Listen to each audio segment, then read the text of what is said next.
Takže idem viazať bažantiu nymfu, variant. Použijem na to háčik do hiku 644, veľkosť 12. A hlavička je, sa mi zdá, okolo nejakých 3 mm, 3,2. Wolfram. Čiže ako prvé si priviažeme viazacú niť. Ja používam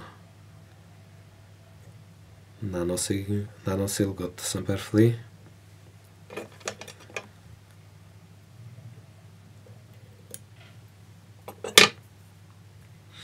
Keď mám priviazanú niť, tak idem zhruba na koniec telička, asi kde ho chcem približne mať. Tam zastavím. Vezmem si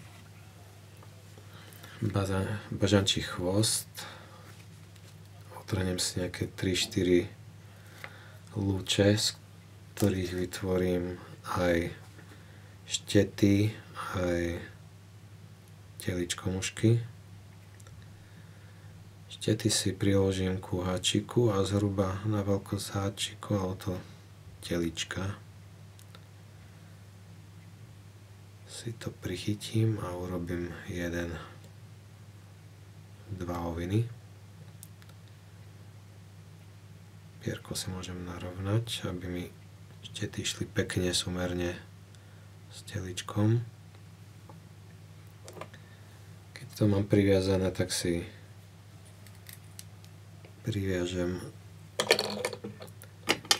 strieborný drôtik. Ten si dávam tak, že ho dám pozdĺžne telička až ku hlavičke a znovu robím 1-2 oviny. Držím pevne niť, nadvihnem si tieto lúče z bažanta a pokračujem pekne až ku hlavičke, tým pádom si prichytím ten viazací drôtik. A teraz sa vracem naspäť smerom ku zadočku a dopredu, ale nejdem až ku koncu a idem zase dopredu a týmto spôsobom stále dozadu a dopredu si vytvorím také konické teličko.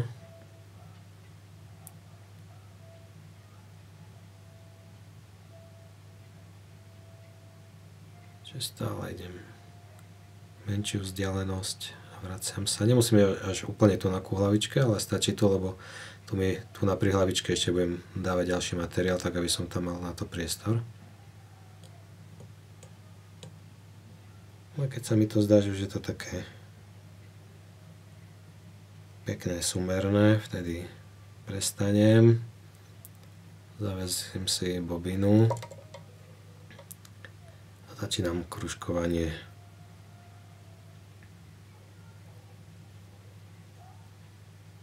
Stále si to jedným prstom pridržím, aby mi to neušlo.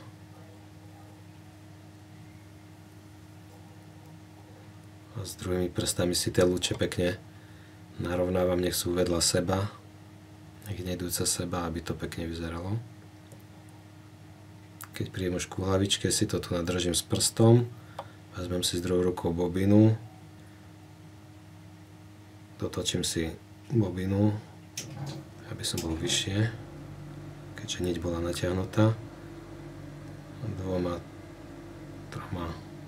ovinami prichytím si bažanta. Vrátim sa naspäť, aby som sa tu zaistil. A keď to takto dobre, keď teraz dobre a pevne budem držať niť, tak môžem kľudne toho bažanta otrhnúť a mi tam pekne ostane. Znovu som si zavesil bobinu a idem s drôtikom proti smeru, ako som predtým krútil bažanta, tak teraz idem proti smeru, urobím nejaké 1-2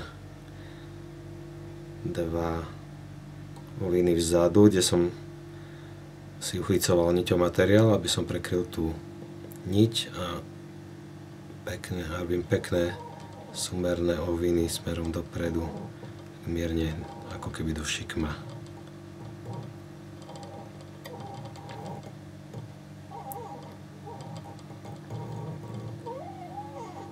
k hlavičke. Znovu si vezmem tú bobinu. Prichytím tu na ten drôtik. Tým istým spôsobom ako toho bažanta, smerom dopredu a parovinou dozadu.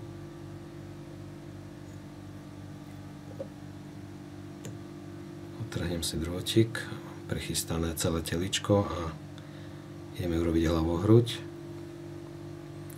Na to použijeme, to je taký trubičkový materiál, neviem čo to bolo, niekedy som si to kúpil. Prichytím si ho pri hlavičke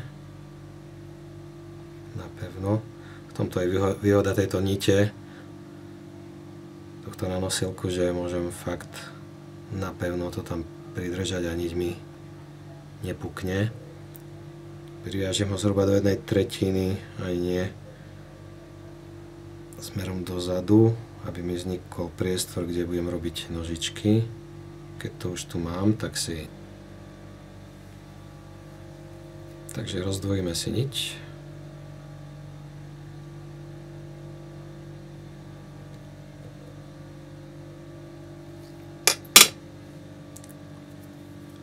Dám si na ňu trošku vosku.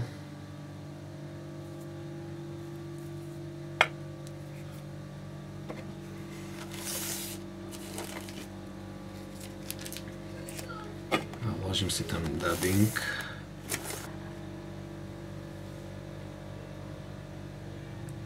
Rozdvojil som si niť a dávam tam taký mix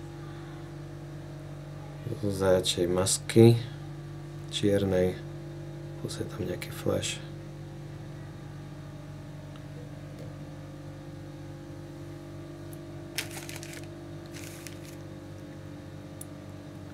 Roztočím si niť, teda bobinu.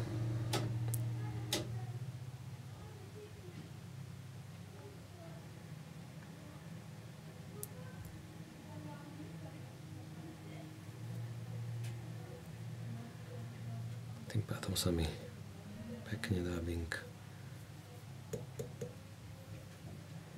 skrúti a keď ho ovíňam, tak ho dávam smerom dozadu. Tak.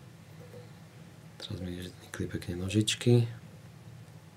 Môžem si ich takto prstami dať smerom dole a prehodím si tu na trubičku. A pekne jedenkrát, druhýkrát, tretíkrát ju zatiahnem. Pokračujem za hlavičkou. A už prakticky si môžem dať na niť lak.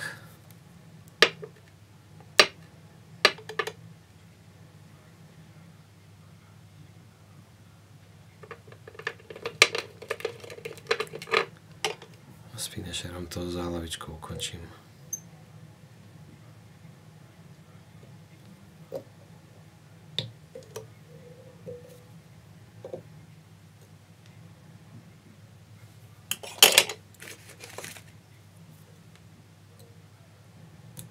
Odstrihneme niť.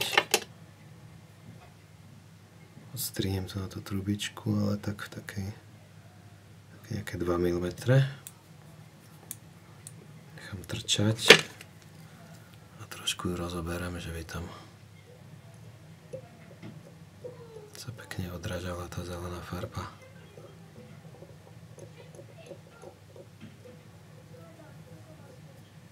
A kamuška je hotová.